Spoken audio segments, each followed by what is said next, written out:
is Logan Forsythe. Everybody give Logan a hand.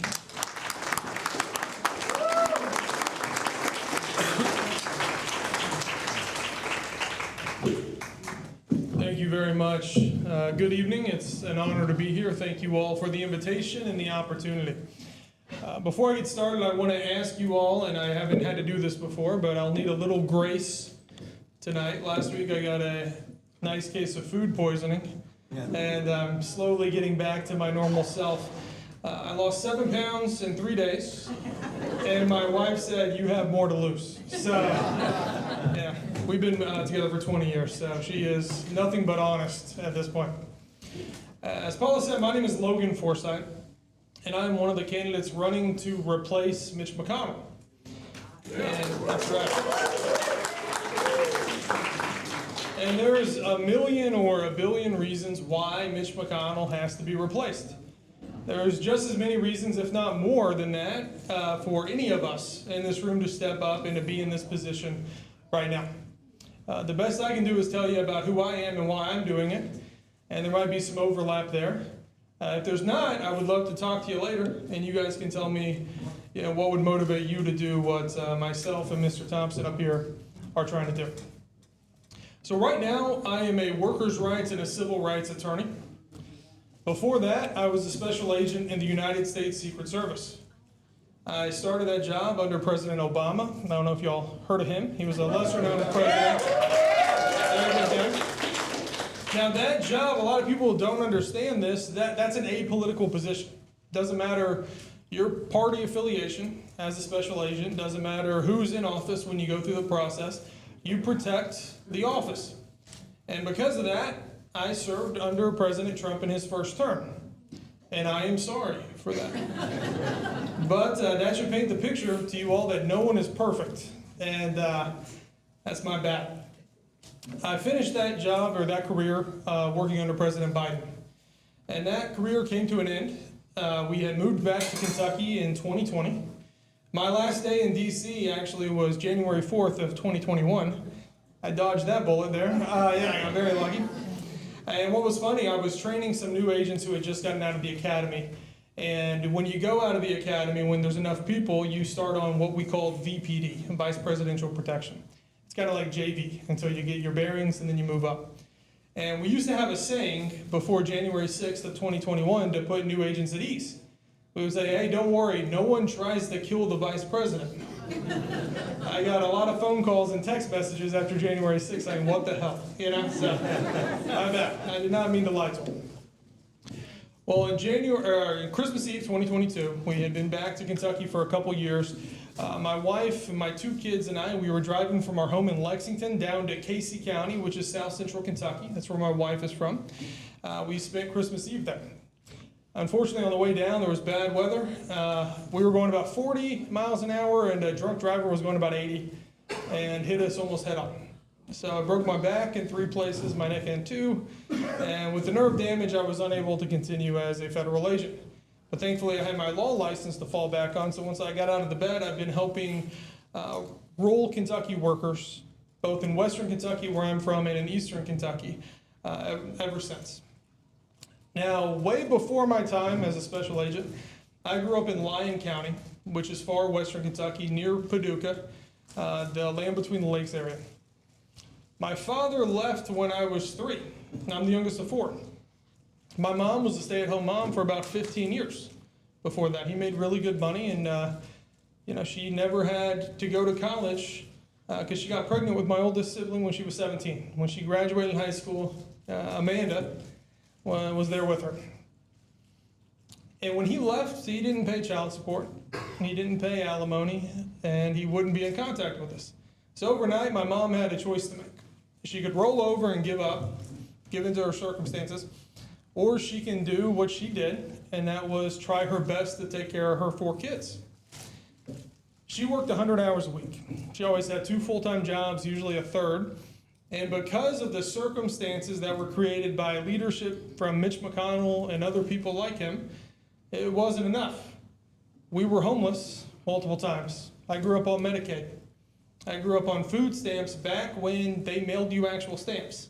I don't know if anyone remembers that. You had to lick them, put them on a postcard. we'd go to the Piggly Wiggly and get our bologna and cheese for the month. Those programs kept me alive, kept my family going, and they created opportunities for not only me, but all three of my siblings to be the first in our family to eventually go to college. We got to overcome poverty because even despite the bad leadership of Mitch McConnell, we had safety net programs in place to look after people from the rural parts of Kentucky. And those programs make a promise. They say, it doesn't matter if you are stuck in poverty in rural Kentucky, you don't have to stay there when you're older. We're going to give you a leg up. And that is the reason that I'm a Democrat. That's the reason why I've always been a Democrat and always will.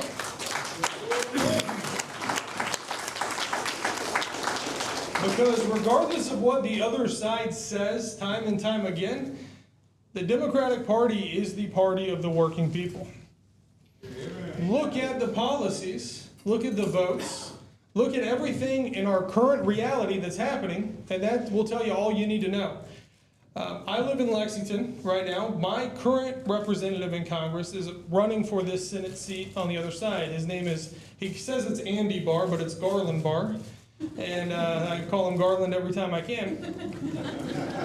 And one of the things that he brags about, like it's a badge of honor, he says, hey, I'm proud that I co-drafted that big, beautiful bill and I helped push it through. Because right now, Republican policies, they defund our public education system. Republican policies takes money out of Medicare and Medicaid. They don't care if you're sick. They don't care if your parents, your grandparents, your children or grandchildren, or any loved ones are sick. They don't think you deserve health care just because you're poor. Republican policies ensure that SNAP benefits, we used to call them food stamps, are being diminished year after year. Republican policies are okay with kids going hungry at night in Kentucky. And I'm not. And I don't think anyone in here is okay with that.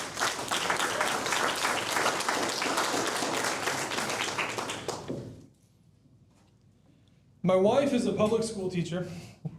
She has been for 16 years. And she's definitely the better half. She's not here tonight, so that's why I got to make a joke about her when I first came up here. But there are cameras, so she will see that. And I will pay the price. But what I've always said after I met her and tricked her into marrying me back when we were 18 years old, yeah, we moved fast when I was younger, her whole family are teachers. They're great people, even though they are Republican. No one's perfect again, remember? I've always said, if you want a job done right, you send a teacher to do it. Well, I couldn't convince her to run, so in this case, you need to send the teacher's husband to get this done, and we can do it. I have learned the importance of what teachers do firsthand. When we were very young and she was starting out in her first year as a teacher, I was going to law school. We had no money. And she came home crying, saying, I have so many kids who aren't going to have a Christmas gift. So we, being young and stupid and financially irresponsible, bought Christmas for about 7 kids on a credit card that we couldn't pay back at the time. Eventually we did. In addition to her, we have 2 children. My son's 14 years old, and my daughter's 10. In 4 very short years, my son is going to be considered an adult. He's going to inherit the world as a young adult. The world that he's set to inherit, if we don't make changes starting this year, is not good. It's going to be much worse than the one that I got when I was 18, and that one wasn't great. My daughter, 10 years old, she has less rights today than the day she was born. What the hell? I'm a pretty selfish daddy. That's not good enough for me. There's a million reasons to run. I don't want to take up too much time, but I'm sure we'll have some questions and you'll get to know me a little bit more. My name is Logan Forsythe. I appreciate you listening to me tonight, and I can't wait to answer your questions. Thank you.